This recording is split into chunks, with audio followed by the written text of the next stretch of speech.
Si tu veux aller vite et loin dans ta relation avec Dieu et plus généralement dans ta vie, alors cette vidéo est pour toi.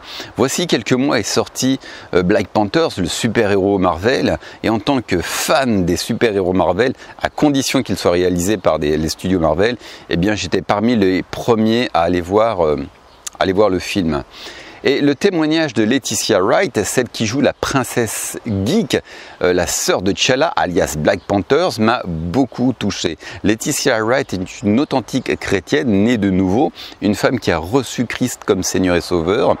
Et c'est une jeune femme qui cherchait à percer dans le monde du cinéma. Elle avait déjà quelques rôles à son actif et un jour, on lui a proposé un rôle en or auprès de Nicole Kidman. Ce qui n'est pas rien, mais c'est aussi à cette période qu'elle a reçu une instruction de la part du Seigneur de mettre entre parenthèses sa carrière d'actrice pour se consacrer à l'œuvre à laquelle il l'a destinée.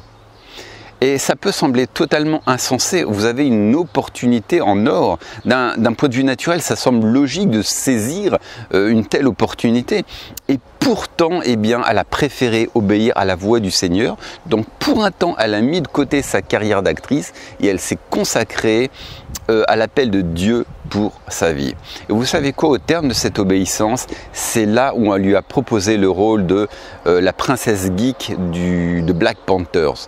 Et désormais, sa carrière est propulsée. Désormais, le monde va retenir le nom de Letitia Wright.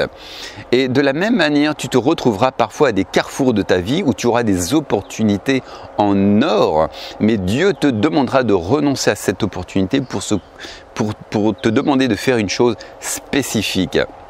Et tu pourras être soit tenté de faire ce que le bon sens naturel t'indique, soit d'obéir à la voix de Dieu.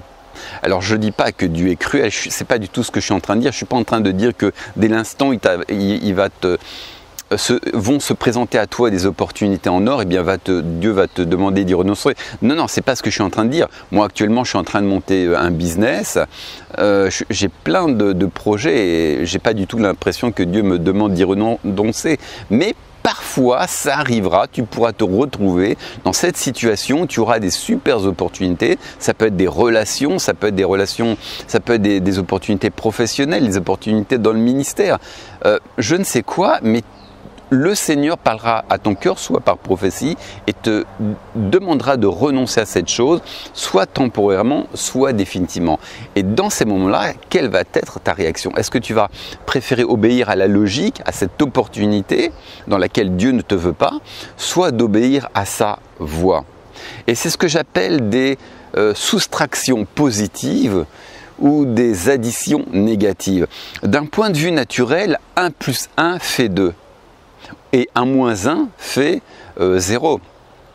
Mais d'un point de vue spirituel, c'est pas tout à fait la même chose. Dans le monde spirituel, 1 plus 1 peut faire moins 1, moins 2. Et 1 moins 1 avec Dieu peut faire parfois plus 2, plus 3, plus 4. C'est complètement différent. Parce que d'un point de vue naturel, ce qui te semble, lorsque Dieu te demande de faire une chose et que tu ne la fais pas, que tu choisis l'addition du monde, que tu fais ce qui te semble logique, que tu saisis des opportunités alléchantes mais dans lesquelles Dieu ne te veut pas, eh bien au final, c'est plutôt quelque chose qui va être soustrait à ta vie. Mais lorsque tu sacrifies des choses auxquelles Dieu t'a demandé de renoncer définitivement ou temporairement, sur du moyen ou long terme, c'est un bénéfice qui va être accordé à ton compte, qui va être ajouté à ton compte. Tu ne vas pas être déficitaire, au contraire, tu vas être bénéficiaire. Quand tu fais un sacrifice, quand tu ôtes quelque chose, donc c'est une soustraction, eh bien, si tu es dans la volonté de Dieu, donc par cette soustraction, eh bien au contraire, c'est quelque chose qui va être ajouté à ton compte, à moyen ou court terme. Et finalement, c'est ce qui s'est passé pour Letitia Wright. Elle a renoncé à quelque chose, mais finalement, Dieu l'a bénie infiniment plus au final. Maintenant, le monde a retenu le monde de Letitia Wright. Juste un film l'a propulsé pour le restant de sa vie à Hollywood. C'est ce que j'appelle donc une addition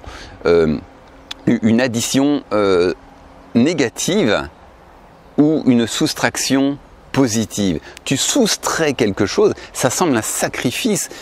C'est comme si tu avais une perte, mais au final, sur du moyen ou long terme, c'est quelque chose que Dieu va ajouter à ton compte. Tu vas avoir un bilan positif. Il y a toujours une récompense dans l'obéissance à Dieu.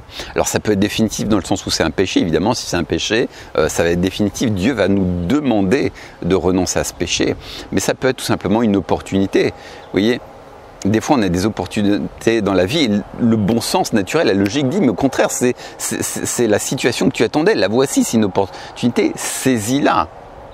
Mais la petite voix intérieure te dit, non, j'ai quelque chose de mieux pour toi. Alors ça peut concerner par exemple une relation toxique, tu es très attaché à une personne, mais tu ne connais pas l'avenir, tu ne sais pas vers quoi va déboucher cette relation. Mais Dieu connaît le cœur de cette personne qui est en fin de compte plutôt toxique. Mais nous on s'accroche, on a l'impression que ça va être un gain pour nous. Mais sur du long terme ou du moyen terme, ça va être plutôt, on va être déficitaire. Et Dieu parfois nous demande de renoncer à certaines relations. Ça peut sembler bizarre, illogique. Parce que cette relation nous fait du bien, mais on ne connaît pas non plus l'avenir. Si elle se trouve sur du moyen terme, ça va être négatif. Quoi qu'il en soit, peut-être que Dieu a aussi quelque chose de mieux pour toi, quelqu'un de mieux pour toi. Des fois, ça peut être juste temporaire. Dieu t'isole un temps d'une situation, d'une famille, pour faire une œuvre en toi. C'est ce qui s'est passé avec Moïse. Moïse avait senti l'appel de Dieu pour préserver, pour sauver le peuple hébreu, mais il n'était pas prêt, donc Dieu l'a isolé dans des déserts pour travailler les profondeurs de son cœur, pour lui fournir un équipement. Et lorsqu'il était prêt, eh bien, il a réintégré son peuple, et là il a pu devenir l'immense leader qu'il est devenu. Donc voilà. Alors c'est tout à fait biblique ce que je te dis. La Bible dit la chose suivante. Si quelqu'un veut venir après moi, qu'il renonce à lui-même, qu'il se charge de sa croix et qu'il me suive. Quiconque en effet voudra sauver sa vie, la perdra. Mais quiconque perdra sa vie à cause de moi et de l'évangile, la sauvera. Et que sert-il à un homme de gagner le monde s'il perd son âme? Que donnerait un homme en échange de son âme? Alors Jésus nous dit ceci dans un contexte bien particulier, c'est-à-dire qu'en l'an 70, il y a eu une intense persécution et beaucoup de chrétiens étaient tentés de renoncer à leur foi afin de préserver leur vie. Mais il y a une vérité dans ce passage que l'on peut appliquer au quotidien. Et Jésus nous dit notamment, celui qui voudra sauver sa vie la perdra, mais celui qui perdra sa vie à cause de moi la sauvera. Et nous devons être prêts à renoncer à notre propre vie pour obéir à Dieu. Dieu ne veut pas occuper une petite place dans ta vie, il veut occuper la première place. Et parfois d'ailleurs, ça sera aussi une mise à l'épreuve de ta foi, où Dieu pourra jauger ta fidélité. Est-ce que sa parole compte plus que tes propres projets dans sa vie? Dieu veut occuper la première place. Dans notre église, bientôt on fait des baptêmes, et il y a un gars qui ne cesse de m'appeler pour me dire « Quand est-ce qu'on fait des baptêmes? Je veux me faire baptiser. » Mais ce gars, on l'a vu peut-être que 2 fois en 5 mois. Ce mec ne vient jamais à l'église. Et à chaque fois, il me dit « Oui, mais tu comprends, Olivier, dimanche, j'ai pas pu venir à l'église parce qu'il fallait que j'aide ma mère. Puis le dimanche après, ah oui, mais j'avais un anniversaire. » Il y a toujours une bonne raison. Et cet homme n'aime pas vraiment Dieu. Vous savez, quand vous aimez Dieu, rien n'est un obstacle. Rien ne peut vous empêcher de venir à l'église. Oui, enfin, je donne l'exemple de l'église. C'est pas une fin en soi d'aller à l'église. Mais on voit bien que parfois les gens n'ont pas placé, ils ont un certain intérêt pour Dieu, mais le monde, l'amour du monde est tellement plus important que Dieu lui-même.